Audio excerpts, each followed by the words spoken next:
ইউরোপের একজন বড় ডক্টর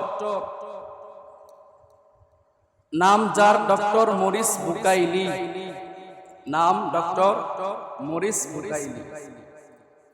এই ডক্টর তিনি বিশ্বাসী ছিলেন খ্রিস্টান ধর্মের বিশ্বাসী একজন ডক্টর। তিনি দেখলেন গবেষণা করে যে তার যে কিতাব আছে, তার ধর্মের যে কিতাব, এই কিতাবের মধ্যেও গরমিল দেখা যায়। এই কিতাবটার মধ্যেও অনেক আকৃষ্ট করা হয়েছে। উম্মতরা যেগুলো ভাল লাগছে রাখছে, যেগুলো পছন্দ হয় নাই কাইটা দিচ্ছে। এক কথায় এই কিতাবগুলোর মধ্যে তারা কিছু বাড়াইছে, কিছু কমাইছে। তিনি চিন্তা করলেন যেহেতু সে খ্রিস্টান, স্বাভাবিকভাবে আমাদের ধর্মের বিরোধী। তিনি চিন্তা করলেন মুসলমান ধর্মের একটা কিতাব আছে যার নাম কুরআন।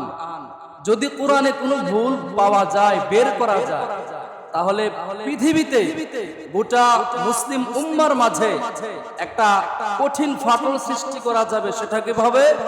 তোমাদের ধর্মটা মিথ্যা। সেটা কেমনে? কারণ তোমাদের ধর্মের যে কিতাব আছে কুরআন, এই কুরআনের মধ্যে ভুল আছে। কোরআনের মধ্যে কি আছে?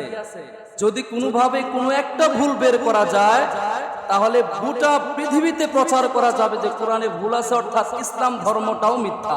নাউজুবিল্লাহ। এই ডক্টর মরিস বুকাইলি কোরআন নিয়ে গবেষণা করবে।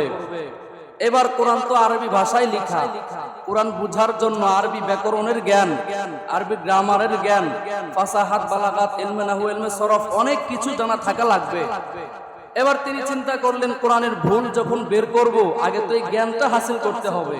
এবার সৌদি আরবের বাদশার পরামর্শ ক্রমে এবার তিনি অল্প কয়েকদিনে কোরআনের উপরে ভালো জ্ঞান অর্জন করলেন। কোরআনের উপরে পরিপূর্ণ জ্ঞান অর্জন করার পরে এবার তিনি কোরআনটাকে মেলাইলেন, কোরআনকে সামনে নিলেন।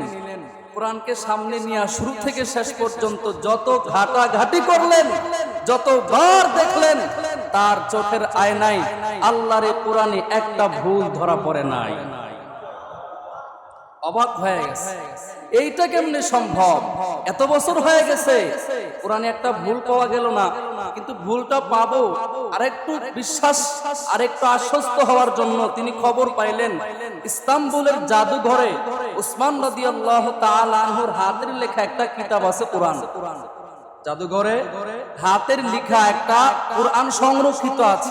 এই খবর পাওয়ার পরে তিনি যে বর্তমান প্রেসে ছাপা কোরআন আর সেই ইস্তাম্বুলের জাদুঘরের কোরআনকে এক করলেন, সামনে রাখলেন। উসমান রাদিয়াল্লাহু তাআলা আনহুর হাতের লেখা যে কোরআন আর বর্তমান সময়ের কম্পিউটারে ছাপা যে কোরআন, দুই কোরআনকে মিলাইতে লাগলেন, দেখতে লাগলেন, ভুল বের করার চেষ্টা করতে লাগলেন। ডক্টর মরিস বুকাইলি বলে উসমান রাদিয়াল্লাহু তাআলা আনহুর লিখিত কোরআনে যেইভাবে লেখা, বর্তমান সময়ের যে কোরআন আমাদের মাঝে অবশিষ্ট আছে, বর্তমান সময়ে যে কোরআন আমাদের মাঝে বিদ্যমান আছে, এই কোরআন সেই কোরআনের মাঝে একটা অক্ষরেরও কোনো গরমিল নাই, একটা নক্তারও কোনো গরমিল নাই, শব্দের তো গরমিল দূরে, একটা বিন্দু পরিমাণ গরমিল খুঁজে তিনি পান নাই। সাথে সাথে আর দেরি করে নাই, সাথে সাথে ইসলাম ধর্ম গ্রহণ করলেন। ইসলাম ধর্ম গ্রহণ করার পরে তিনি একটা কিতাব লিখলেন, the Quran and the Bible and the science, যার বাংলা রচনা করা হয়েছে কোরআন বাইবেল বিজ্ঞান। এই কিতাবের মধ্যে তিনি তার জীবনের ঘটনাটাও লিখেছেন। আর আগেরকার যে কিতাবাদিগুলো আছে বর্তমানে তাওরাত, জাবুর, ইনজিল এখনো আছে, কিন্তু এই কিতাবগুলোর মধ্যে অনেক গরমিল আছে, অনেক ভুল আছে। তারা অনেকগুলো বাড়াইছে, কমাইছে, মন মতন করে নিয়েছে। শুধুমাত্র কোরআনই একমাত্র কিতাব যা আমাদের মাঝে এখনো আছে, যাতে বিন্দু পরিমাণ কোনো ভুল নাই।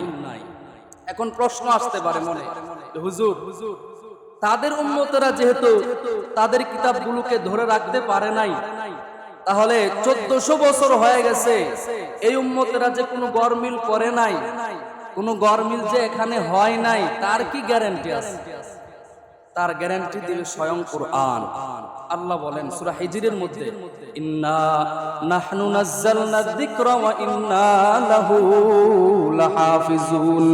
এই কোরআন নাজিল করেছি আমি আল্লাহ, এই কোরআনের হেফাজতকারী, এই কোরআন সংরক্ষণের দায়িত্ব নিলাম আমি আল্লাহ। সুবহানাল্লাহ। নাজিল করেছি আমি আল্লাহ, হেফাজত করব আমি আল্লাহ। বলেন, যে কোরআনের হেফাজতের দায়িত্ব আল্লাহ তাআলা নেয়, সেই কোরআনে কোনো রকম ভুল থাকতে পারে? তার থেকে আরো সহজে বুঝেন, দেখেন আপনি পৃথিবীতে কত বই তো আবিষ্কার হয়েছে, আজ পর্যন্ত খুঁজে পাওয়া গেছে যে এই কিতাবের একজন হাফেজ পাওয়া গেছে। এই কিতাব শুরু থেকে শেষ পর্যন্ত আউয়াল সে আখির একটা ঠুটস্থ মুখস্থ এক খাড়া এক বসায় শোনাইছে, শুনছেন? কিন্তু 8 বছরের সন্তান, 7 বছরের সন্তান, 10 বছরের সন্তান আলহামদু সূরা থেকে শুরু করে সূরা বাকারা থেকে শুরু করে মিনাল জিন্নাতি ওয়ান নাস পর্যন্ত এক বসায় এক খাড়ায় উস্তাদকে শোনাইছে, একটা ভুল হয় নাই। লাখ লাখ আছে, বাংলাদেশে আছে, বাইরে যাওয়া লাগে। তার মানে এখন যে কোরআন আমাদের মাঝে আছে তাতে কোনো রকম ভুল সন্দেহ থাকতে পারে না, নাই।